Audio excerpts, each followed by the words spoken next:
if I shut my brain off for the day, even if someone said, I just sent you an email, I'm like, fuck, I gotta turn it back on. Well, maybe he just doesn't shut his brain down for the day. That's like adrenaline through the roof, just random spikes throughout. Like that's what the weed's for. It's, yeah.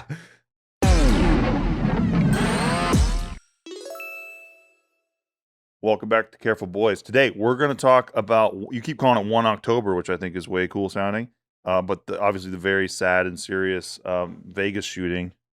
that was the one at the country concert, that one? Yeah, Yeah, the Mandalay Bay, Bay, and the shooter, well, the alleged shooter was like Stephen Paddock or something like that. Yeah, and there's some crazy stuff that went down.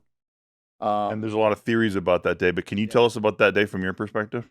Yeah, that was an interesting and very, very long day for me, being on the SWAT team back then. And I remember getting the call late at night. I can't remember if it was somewhere around like 10 o'clock, 11 o'clock at night or something. We get our alert. And I got the alert, says active shooter, Mandalay Bay, be en route. So I'm getting ready to go to bed. I'm laying in bed with my wife, and I was like, she goes, I gotta go to work. She goes, what's going on? I says, active shooter at Mandalay Bay. She goes, oh my God, be careful. And I said, yeah, I appreciate it, but like I was saying earlier, it's like I know that I'm 20 to 25 minutes, lights and sirens, to get there. So I was like, okay, well, I'm definitely going to get there. I'm going to go as quick as I can, but the patrol officers should handle this prior to our arrival. It should be done. I have a question. When you're at home in bed, right, and you get the call, you put on your clothes and you have your SWAT everything gear at the house, and then you go. We have take home trucks 24/7 that has all our gear and everything in it. So we drive those things 24/7.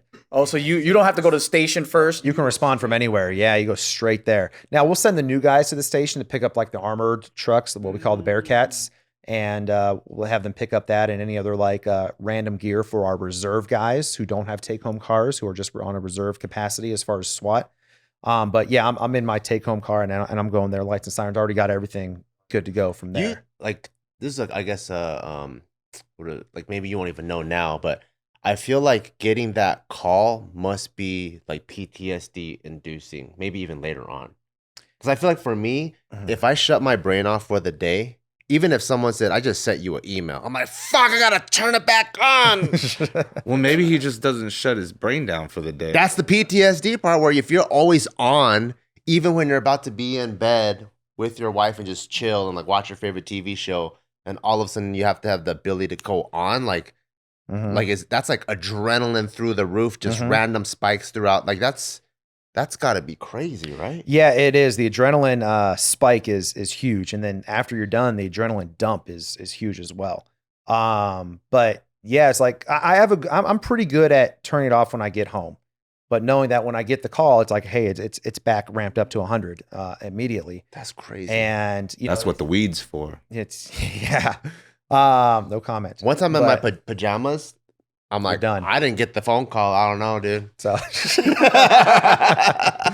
well, that's the thing, is that when you join SWAT, we want, like I was talking about earlier, you want that mentality, you want that critical thinker, but you want the guy who, like, I want to be a part of every major incident that goes on in the Valley. I want to be there. I want to help. That's why I joined. That's why I joined the police. That's why I joined SWAT, was because I want to be a part of this incident. I want to be there to help. By far the biggest one in the last like 20 years. Yeah, absolutely. This is by far the biggest call that. So as you're headed down there, like, are you hearing things from the strip? Yeah. So I'm heading down. But even before I leave my house, I was like, hey, be careful. And then she's getting text messages from her friends saying, hey, is Richie at Route 91?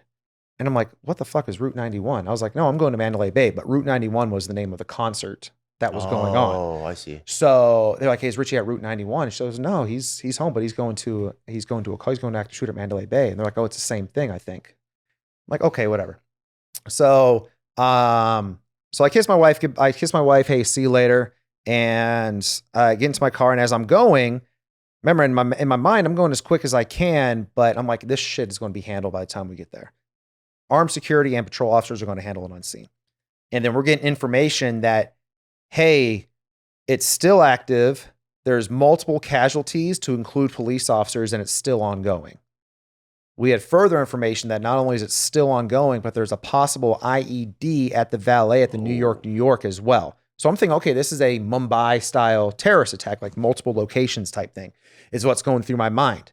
So when I talk about mindset of SWAT operators and police officers, normally normal people, and when I tell this story at the academy to the recruits, I always tell them like, there's something screwed up in your mind to want to do this job. Like you are fucked up emotionally to want to do this job. I'm fucked up emotionally to want to do this job. And why? Because normal people, when they hear that, numerous casualties still going on, possible bombs, cops are dead too. Normal people be like, ooh, me slow down. That sounds like I want to be a part of. But me, I tried to go faster at that point. I was like, holy shit, we got to fucking get there. We got to solve this. So as we're getting there, NHP Highway Patrol did a phenomenal job at blocking off all the freeways and stuff. So we had the entire freeway open for us to go. So we're getting there, and as we get there, we stage. I arrive on my team at our staging location. We're getting ready to go into Mandalay Bay at that time, and I try to keep things a little bit lighthearted. Being a tactical guy on the team, a planner, a leader to the guys. I equate the leadership role in tactical situations to a stewardess on an airplane. Is what I tell them. It's like you're sitting on an airplane and you're nervous and you feel like turbulence. You feel the airplane kind of going on. You're like, oh my God, what's going on? But then you look at the stewardess, they're still up. They live this, they're still up. They're still handing out drinks, collecting trash. They're fine. You're like, oh, stewardesses aren't worried. I'm not fucking worried about this then. But then once the plane starts shaking and they're like, stewardesses, take your seats. And they fucking put the cart tray away. You're like, oh fuck, what's going on? So I equate the team leader aspect of a SWAT team or any type of critical incident law enforcement to a stewardess, to younger guys, they can't look at me and see that I'm shook, but inside I'm nervous. And you're handing them Diet Coke. You're like, coffee, Diet Coke. Yeah, it's coffee, Diet Coke. Yeah, Peanuts? trash. I mean, I had my wife has a gay friend who says, I wish I was a stewardess only for the fact that I just get to call people trash without even doing it. I just hold up a trash bag with trash. So I just called them trash without even knowing it. But so we're on scene and we're getting dressed out. God damn it. And we're getting ready to deploy. And I'm trying to keep things lighthearted. So I look at one of my friends, and I'm a big movie reference guy, and he's a big movie reference guy. And I look at him and I just grab my rifle and I said, this is it. Don't get scared now. Sick. Home Alone reference. He laughs, he goes, you're fucking stupid. But it went from him being to breaking that tunnel vision of being like, seeing him laugh and smile to be like, hey, we fucking got this. Don't worry about it. So we get there. And then at that time, the situation now, before we make entry into Mandalay Bay, the situation is now kind of sterile. We've already had a couple SWAT guys who got there before us with some patrol guys. They went up, they explosive breached the door, went in and found the guy dead. So is it true that there was a woman in the room too? That I have not heard that. But he committed suicide? Is that why he was That is what has been told. Oh, okay. So, any conspiracy theories that go off on there, I only can say on behalf of what I've seen, what I heard, and what I lived. From what I've seen, what I've heard, what I've lived is that there was one shooter and there was nothing else going on. That's it. How he died, I have no idea. Were you a part of the group that breached? No, I wasn't part of the group that breached. The guy who, the main SWAT guy who did that, he's retired now. He's an absolute stud. He works on a different SWAT team than I do. But that's kind of like an all call for all SWAT teams, to where we, like where I said, Avengers Assemble, like everyone comes together for that type of thing. And he got there along with some patrol guys, went up there, explosive breached the door, found the dude dead. But you can imagine, but that's what we were prepared to do. We were getting ready to go straight to the scene. But like, no, hold off. That seems to be sterile at this moment. We have some auxiliary duties. We're getting calls of active shooters at the Bellagio at this time. So like, okay, cool. So we rack up and we go over to the Bellagio and we start clearing the Bellagio casino floor and everything else. But everything just kind of seems normal at that time. So we start talking with security. They're like, no, there's no active shooter here. It's what all these calls were people running from the event to different casinos. Some of them were shot. Some of them saying they were being shot, and the security taking that information and assuming that there's a shooter on property. Hence the multiple calls at different locations and stuff. The IED at New York ended up being a false call, ended up being like some speaker wires that someone freaked out about. And that's it. So we spent some time on the strip, shutting that down, making sure there was no other events that were going on. We were there for a couple of hours. Now the investigation part starts coming up. So they tell me and my team, like, hey, we want you to go to Mesquite, which is the North City up by the Utah border. This is where the suspect lives. You need to serve the search warrant on his house. Make sure the house is clear so investigators can start searching it for evidence and motives and everything else. By the way, the house is possibly booby-trapped with explosives. So we're like, okay, challenge accepted. We convoy up, we drive up there, we get together, we make our plan, and we start kind of tearing the house apart, like we were talking about earlier. Do you treat the house as if it's empty, or you got to go there and treat it as if there's someone already? Always treat it as if there's someone inside. Mm. And I always tell the guys when we're training, like, never be surprised to find somebody. Never be surprised to find someone inside of a car, inside of a house, or whatever, because otherwise, what are you searching for? Like, what are you looking for? Like, you should never be surprised to find someone. Like, if we're clearing this area and then I come around this couch, like, oh my God, there you are. But like, well, what did you expect? You're looking for that person. You know, you should always be in that mindset. So, but we're like, okay, we have these big armored trucks that are like 22 to 25,000 pounds of steel that a 50 caliber can't even pierce. And we're like, okay, well, if this house explodes, let's at least have the truck there to shield us. So let's start driving the truck through the garage, through the doors and stuff to see if that sets off any type of explosion. It didn't. Then we send our robots through with our monitors and gauges and whatnot. Nothing in the air, nothing's tripping it off. Okay, now it's our time. We're not finding anybody inside with the robots, with the technology. Now it's our turn to go inside and manually check ourselves. So being inside that guy's house was very eerie feeling. It was just a clean, organized house. And in his garage, he did have lots of ammunition in his garage, but that's the only thing that I saw from my aspect of it. And then we hang out down there for a little bit, clear the scene. And by this time, we're 14, 16 hours into the day. And starting at like 10 o'clock. Starting at like around 10 o'clock at night. Oh, yeah. And then shit. we're going. So you just worked through the night. Yeah, it was just straight through. Damn. And then I remember just driving home, and it's a long drive for me. It's like an hour, you know. So we're driving home normal now, and just trying to stay awake. But I'm listening to the radio, and everyone's on the radio is talking about it. You know, everyone's talking about it. I remember like it was like when September 11th happened, and I remember I was driving to school that day, and I remember every radio show was talking about it. Howard Stern was talking about it, 'cause that's when he was on regular radio out here.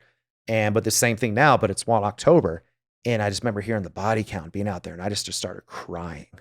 I was just like, this is fucking insane. Like just that adrenaline dump that we had as well. Just started hitting me. And I was just like, and I have all my family calling me and asking. I didn't accept any phone calls. I was like, I'm not talking to anybody right now. I just text, hey, I'm okay. Heading home now. I'll talk to you later. You know, because I just had to process everything. I just want to get home to my wife and kids and just be thankful that I'm not one of the casualties, be thankful that it was nothing more than it was. But at the same time, like, this was an insane event to be a part of on all aspects. You know, I consider it like 3 phases: the Mandalay Bay phase, the Bellagio phase, the Mesquite phase, and just a long, draining, emotional day to where, like, even when we were done, like, normally we debrief, you know, after every warrant service, we like, hey, what did we do right? What did we do wrong? What can we do different next time? There's no holds barred. Like, dude, you fucked up on this. You're like, yeah, you did this. Hey, you did good. We did a job on this, but we focus on the negatives. That debrief was like, hey, we'll talk about this later. Get home to your families. We'll see you later. Yeah. That's it. Was anyone like, you used the wrong fucking Home Alone quote, brother? So no, no, it was actually really good on that aspect. But I'm always trying to cheer the guys up in certain ways and just joke around. When it's go time, it's go time. But I can always say something or do something to make someone a little bit less at ease. Like, oh, fucking Richie, he's one of the leaders on here. He's one of the tactical guys. Like, he doesn't seem worried about this, neither should I. Nice. You know, so. Was there anything in Paddock's house that was off to you or strange or unusual? Not really. No, it's just, like I said, it was just very well organized. Because the rumors, obviously, is that he was like some kind of or a gun runner or something like that. At the time, that was. I didn't say anything like that. It was just a well organized house, single story house in a golf community, and up there. And like in a gated community? Wasn't gated, Oh. as far as I remember. I can't remember if it was gated or not, but I remember it being single story and it just being very clean and organized, like almost like neurotic clean and Wow. organized. Did you ever go into the Mandalay Bay room where he was at? No, I was not up there. So Even after, like, do you know buddies who did or anything? I have buddies who did. Yeah, buddies were up there. Like the SWAT guy was there. I'm a good friend with him, and a couple of the patrol guys talk with them, and everything that's in the pictures is everything they described. So there was nothing. Like I said, could there be conspiracy? There's always going to be conspiracy theories about what's going on and everything. The way the guy died, they're saying suicide. Could it be? Yes, no, maybe so. Was there another person? Not the information I have. Could there have been? Maybe, maybe not. But this dude did have video cameras set up in the hallways and on this door, and fucking, it was a huge suite, huge corner suite. And I'm not sure what they do. I don't know if they completely like blocked off that room now to where it's not available, but I know people who work at Mandalay Bay, and they're like, you wouldn't believe how many people request to stay in that room. That's crazy. Wow. So like just those. That's hella crazy. weird. Yeah, they want to sleep in that room. Did you guys or hear about like what his motive was? Mm-mm. No. Nope. And That's crazy. I don't. Sometimes the motive is just to Hurt kill people. Sure. Yeah. Sometimes that's just not good enough for general society. They want, well, why did he want to? Well, sometimes you don't get a why. I always yell at my wife, sometimes we're watching a show or we're watching a TV show or a movie, and she's like, I don't like the way that panned out. It wasn't happy. Like, well, not everything is going to be a happy ending with everything, except for a few massage parlors. So We're gonna cut, and you let us know which ones. yep, yeah.